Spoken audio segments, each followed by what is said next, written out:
প্রিয় ও স্নেহের 2025 সালের নতুন বছরের একাদশ শ্রেণীর ছাত্রছাত্রী বন্ধুরা, আশা করি তোমার সবাই ভালো আছো। আজ আমরা যে বিষয়টি নিয়ে আলোচনা করব একাদশ শ্রেণীর সেকেন্ড সেমিস্টারের ইংলিশের কোশ্চেন পেপার নিয়ে। দেখো সরাসরি স্ক্রিনে কিন্তু তোমরা 2025 সালের একাদশ শ্রেণীর সেকেন্ড সেমিস্টারের ইংলিশের কোশ্চেন পেপারটা দেখতে পাচ্ছ। ফুল মার্কস তোমাদের রয়েছে 40, আর সময় তোমাদের রয়েছে 1 ঘন্টা 30 মিনিট।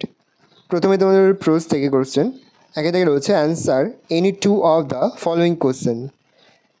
যে কোনো দুটি প্রশ্নের উত্তর করতে হবে। প্রশ্নের মান রয়েছে 2 করে, 2 গুণ 2 = 4। তারপর দেখো পোয়েম থেকে প্রশ্ন করা হয়েছে, 4টি প্রশ্ন দেওয়া রয়েছে, দুটো প্রশ্নের উত্তর করতে হবে। প্রশ্নের মান 2 করে, 2 গুণ 2 = 4। তারপর দেখো 3 দাগে answer any one the following question, প্রশ্নের মান রয়েছে 6। এখানে দেখো মোট 4টি প্রশ্ন দেওয়া রয়েছে, একটি প্রশ্নের উত্তর করতে হবে। 4 দাগে মোট তোমাদের 2টি প্রশ্ন দেওয়া রয়েছে, প্রশ্নের মান 6 করে।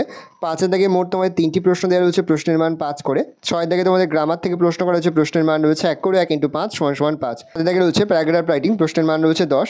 পরে রয়েছে তোমাদের একটা লেটার রাইটিং, প্রশ্নের মান 5। আর দিয়ে রয়েছে রিপোর্ট রাইটিং, প্রশ্নের মান রয়েছে 5। এই রয়েছে টোটাল তোমাদের ক্লাস 11-এর সেকেন্ড সেমিস্টারের ইংলিশের কোশ্চেন পেপার। ভালো তোমরা কোশ্চেনটা দেখে নাও। আশা করি ভিডিওটা ভালো লেগেছে।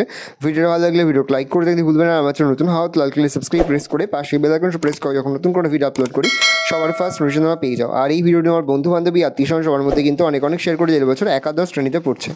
আমরা কিন্তু একাদশ শ্রেণীর প্রতিটি বিষয়ের সেকেন্ড সেমিস্টারের সিলেবাস, প্রশ্নকাঠামো এবং নমুনা প্রশ্নপত্র কিন্তু আপলোড করি। তার পাশাপাশি সব বিষয়ের সাজেশন কিন্তু আপলোড করি লাস্ট মিনিট। তোমরা যদি এখনও পর্যন্ত সেই ভিডিওগুলো না দেখে থাকো, ভিডিওগুলো কিন্তু তাড়াতাড়ি দেখে নাও। তোমাদের সকলকে জানাই আগাম পরীক্ষার অনেক শুভেচ্ছা এবং অভিনন্দন। আশা করি সকলের পরীক্ষায় খুব ভালো হবে।